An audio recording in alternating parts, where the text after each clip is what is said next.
everyone, welcome back. This video is going to be how I celebrate Day of the Dead, also known as Dia de los Muertos.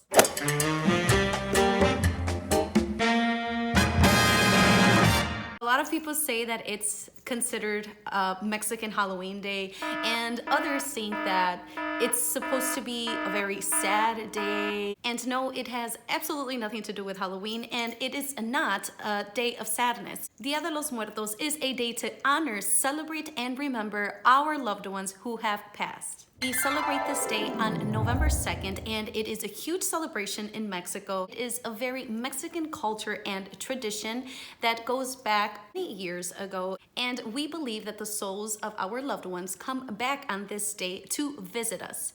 As we wait for their arrival, we do these beautiful altars where it's an offering of our love to them, and it also serves as a remembering of their life.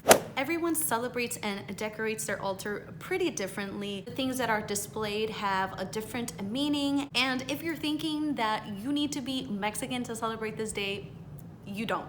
Anyone, anywhere can celebrate this. So growing up, my mother would always set up a nice altar. I remember that I didn't really know much about it. I just knew that it was a way to remember a couple family members. The only person at that time that I knew about and that I was able to have some sort of a relationship with was her father, my grandfather. Now, as time went on, more pictures were added to the altar, and I remember her telling me stories about them, things that I probably didn't get to know because they passed before I was able to, ask questions or get to know them better. So this day was very special because it was a reminder of them, what they liked, what they did in life. Although they weren't here physically anymore, every year when these altars were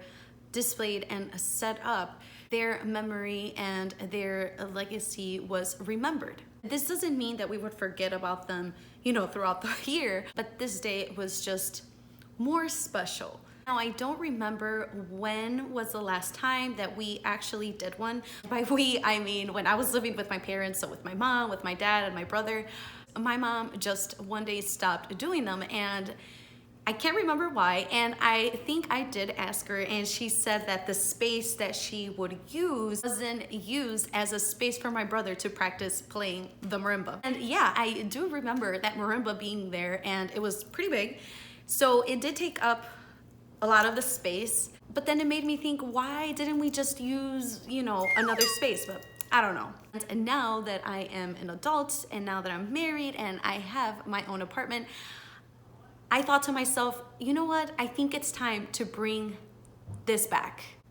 I've had a lot of important people that have passed, and I think the least that I can do is set up something nice for them to receive their souls. And it's also a reminder to me to remember how much I love them, how much I love them still, how much they mean to me, and also a way to honor them. This is the first year that I do this. I remember a couple of the things that I used to do with my mother. So some of the things that we would go shop for, where we used to go shop for, I went back, and it brought back so many memories, and it was nice. It was such a nice experience. And some things I forgot, so I did have to make a couple phone calls and ask her, what else did we put? Like, who else am I missing? Didn't collect everything that I wanted to put on these altars. I feel like I kind of left it a little bit last minute.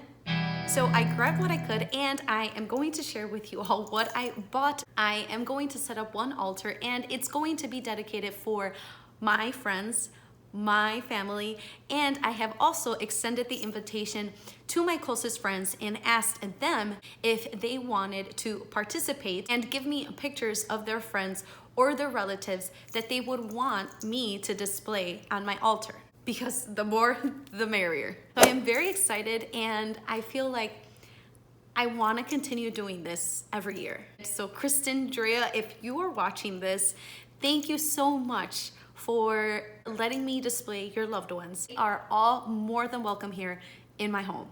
Okay, so I am going to start by showing you what I bought at the first store that I went to go visit. First thing that I remember shopping for were little sugar skulls, also known as calaveritas or calaveras de azúcar. I went to the store where my mother and I would go shopping for these calaveras, and it was at Dulcelandia. Bought them, and I was able to pick up a couple other things that I think would make this altar even more beautiful. So these are the sugar skulls right here. I picked up the smallest box, and there are 10 in this one, and it cost me $12.99. I know that they had a bigger box available, and I believe that one was for $14.99. I didn't want to get the bigger box only because I do know that this altar is going to be kind of small, and I do have a lot of pictures that I want to display, so I don't want to fill it all up with sugar skulls. So I thought that 10 was more than enough. There are some people who put out a sugar skull for each member that passed, and like I said, everyone decorates differently. Everyone has a different interpretation. These symbols displayed have a different meaning. So for me, when I display these sugar skulls, they are going to represent everyone who I display, and for those friends and family who I don't have a picture of, through these sugar skulls, it's going to be a representation of them as well. I haven't opened these. I'm going to open them right now so that you guys can have a closer look. In the description box below, I am going to leave the information of the store. Do know that there are several locations. Maybe you can give them a call or look up on their website if they also do shipping to other states. And this is how they look. Normally they are made out of sugar. I do know that a lot of people after November 2nd, they actually consume these. I do, however, want to point out that on the box here, it says that you're not supposed to eat them. So I'm thinking that maybe they're not made out of sugar. Maybe they're made out of something else. I'm not sure. I wasn't planning on eating them. I really only picked these up because I wanted them for decorations. These are beautiful. I really do like that they come in different colors. And I also like the little strips of confetti that are on the bottom. I think I'm gonna use those too and put them on my altar.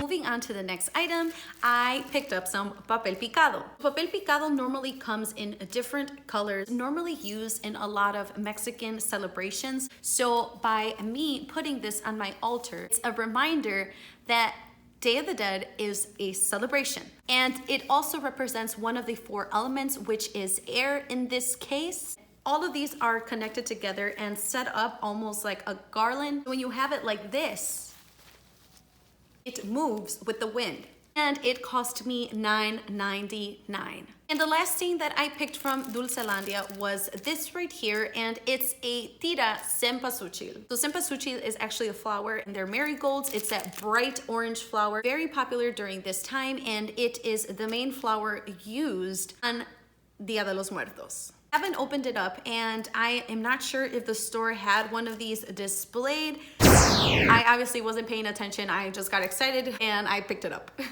So I'm gonna open now. Okay, so there are 2, at least that's what it looks like. This is nice. This is made out of paper. Get 1 cempasúchil, 1 skull. 1 cempasúchil, 1 skull. Also like that there are 2 and that this is not one huge long one, because my altar is going to be kind of small, and so that way I can put one like on the top and probably the other one on the bottom. These cost me $2.99. Here they are. These are called tiras de cempasúchil. It's said that this type of flower is used because of the bright color, and the scent almost serves as a guide so that the souls can get to their destination. I would much rather have artificial cempasúchil, that way I can put it out every year. Just my way of thinking, much rather prefer purchasing artificial. I big time snoozed on not buying the artificial flowers from the dollar store, because I've gone there and they no longer have it. Everything is of Christmas now. And then I went to Michael's and they also don't have it. Dulcelandia has it available, but they have it for $4.99, a little bit too expensive, so I skipped. For my altar, I am going to be using 2 speaker stands. Yes, I said it, speaker stands. I don't have a small table, and yesterday I actually went to IKEA with my husband, and I wasn't able to find a table that I really liked that I'm also going to be using to set up my camera for my videos.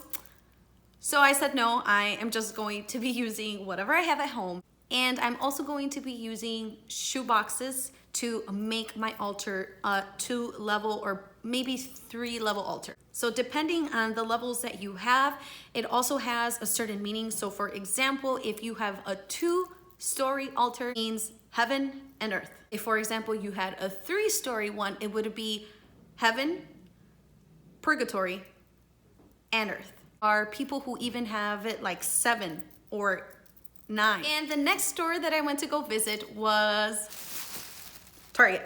Are you guys surprised? Because I'm not surprised. Obviously, I don't want these speaker stands to be shown, and also don't want these shoe boxes to be seen. So I went to go get a Day of the Dead tablecloth.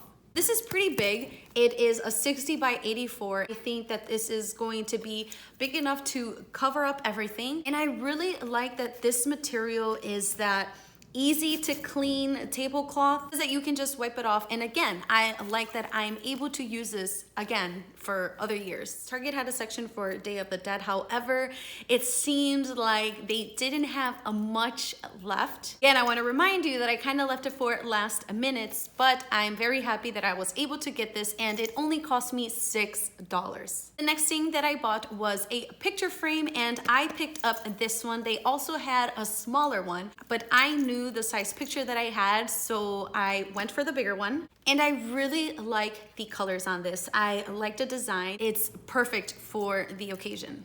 This was also available on their area of Day of the Dead, and this one also only cost me $6. In case you're wondering who these 2 lovely people are, they are my godparents. They are my baptism godparents. She is my mother's sister. She was the oldest, and I'm not gonna go too much into detail. Just know that they were very special to me. And believe me, the altar is gonna have a lot of other pictures. I showed the picture of my godparents only because of the frame. I wanted to show you the frame that I purchased. And of course, no decorating adventure is complete without visiting the dollar store. Well, I went to the Dollar Tree and they didn't have much. Day of the Dead was seriously non-existent there. It's all right, it's all right. I picked up some candles. Now, candles are very important to also have because it represents another element, and in this case, it's fire. The light of the candle is also another guidance for the souls to reach their destination. Because this is a dollar store, each one cost me $1. I only picked up 2 candles of this size because I knew that I wanted to use the little tiny candles, also known as tea candles, and these are it. Each one also cost me $1, and they have 8. Last thing that I purchased were some seashells. The reason why I picked up seashells was because my godmother, the one that I showed you here on the picture, she loved the ocean. Would always have trips and visit different parts of Mexico and visit their oceans. So I can't have the ocean on my altar, so I figured that I'd settle for some seashells. It's important to also display things that our loved ones loved. Again, this is an offering to them. So when they arrive, they see a little bit of the things that they most enjoyed when they were here, when it was their time on Earth. Another thing that I'm also going to put is a cup of water. So water is another element, and it also helps quench the thirst of our loved ones. The last thing that I'm also going to put is salt. So the display of salt is there to cleanse the spirits and to purify the soul. And I think that's it.